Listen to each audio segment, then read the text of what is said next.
If Google teaches you anything, it's that small ideas can be big. When Pinterest works well, it helps you find things that are meaningful to you. We want to build a system that helps you do that. I kind of think of engineering like the chefs at a restaurant. Nobody's going to deny chefs are integrally important, but there's also so many other people who contribute to a great meal. When you open up Pinterest, you should feel like you've walked into a building full of stuff that only you are interested in. Everything should feel handpicked for you. No amount of technology is going to change the fact that people process information visually. Don't take too much advice. One of the things I've learned is to be receptive of feedback. I hope Pinterest is my last job. The number one challenge is getting people to understand that Pinterest isn't a social network. What you collect says so much about who you are. I always just want to move along to the next step. For me, Google was the coolest place. It was the coolest place. People there were so smart. And they were all doing these really interesting things. I just felt lucky to be part of it even in a small way. I was obsessed with this idea that these things that you collect, they just say so much about who you are. I can't say it came from hard-nosed business analysis. It was just something I really want to see built. We're trying to do something so that when the average person uses Pinterest, it has to make the service better. I thought Google was the coolest place. People there were so smart and they were all doing these really interesting things. I just felt really lucky to be a part of it even in a small way. We want the average person to use it and think that it makes the experience of using Pinterest better. I always read about these stories of entrepreneurs. It's like they're in the desert with no water, and they're the ones that survive. But I've been really fortunate to have people on my team who are optimistic about the future and who know that if you work through hard times that there's usually something good at the end. I use Pinterest for everything. Book collections, trips, hobbies. It's all there. I planned my wedding on it. When I had a kid, I planned all his stuff on it. So it was nice to discover that I wasn't the only one. I'd never managed anyone before, so I don't have a lot of experience. But I'm lucky I have a lot of team members who have a really honest relationship with me. Most people generalize whatever they did and say that was the strategy that made it work. I look around my neighborhood and I see people hailing a cab or ordering their food and then paying for it, all with their phone. I've read about that stuff for a really long time, and now it's starting to become commonplace. There's a lot of pressure to look like the last company that was successful. The companies that I really admire the most are the ones that have a deep, visceral understanding of why people use their service, and they figure out ways of making money that are completely consistent with how people are feeling and what they are doing at the time. I want Pinterest to be human. The internet's still so abstract. To me, boards are a very human way of looking at the world. I used to wake up and look at our analytics and think, What if yesterday was the last day anyone used Pinterest? Like, everyone collectively decided, we're done. Over time I got more confidence. As a kid, I always idolized entrepreneurs.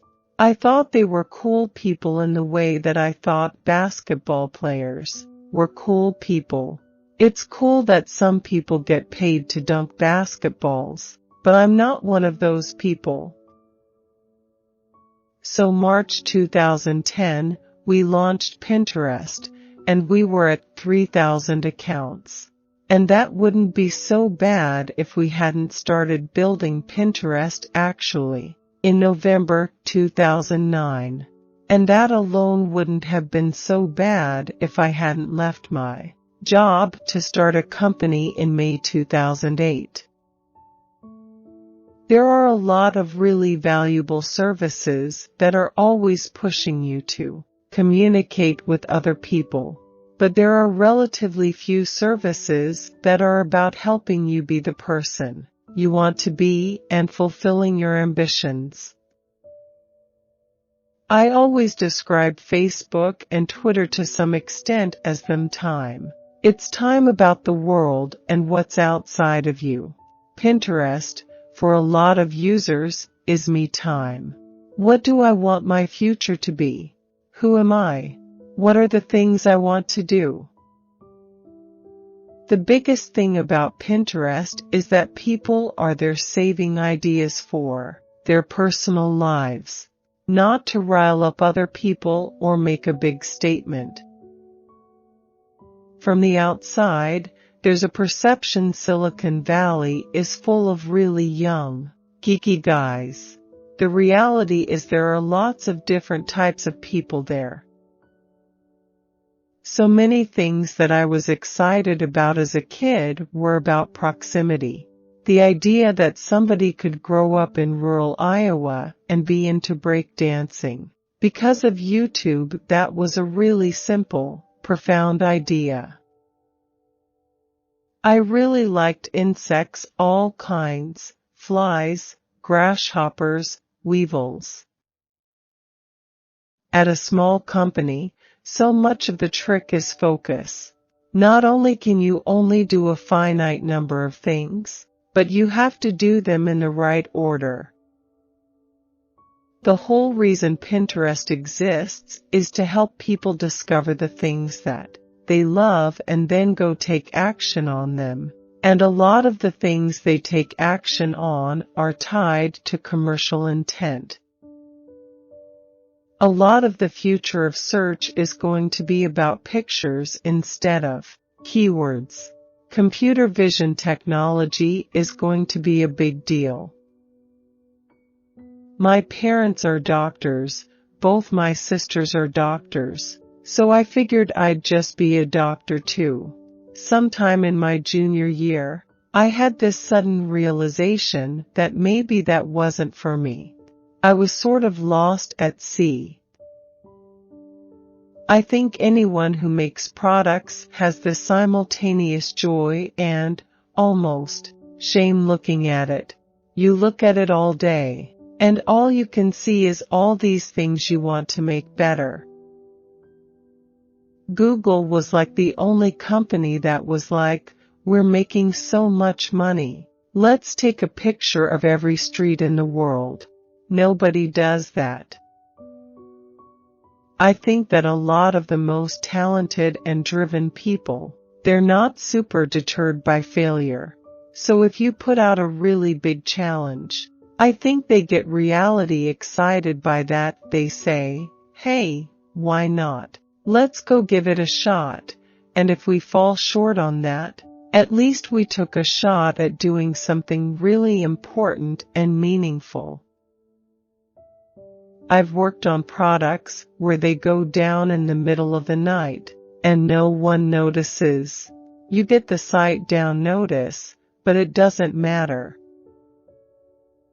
I really believe that the raw ingredient of any creative business is the set of experiences that the team has, the set of skills I think a simple fact is that if you have a different set of experiences based on how you grew up or how other people perceive you, or if you have a different set of skills, that will produce a better company. I really think that even though Pinterest isn't a lot of people's idea of hard technology, it helps make everyday things a little bit better. And I believe that for most people, everyday things, those are everything.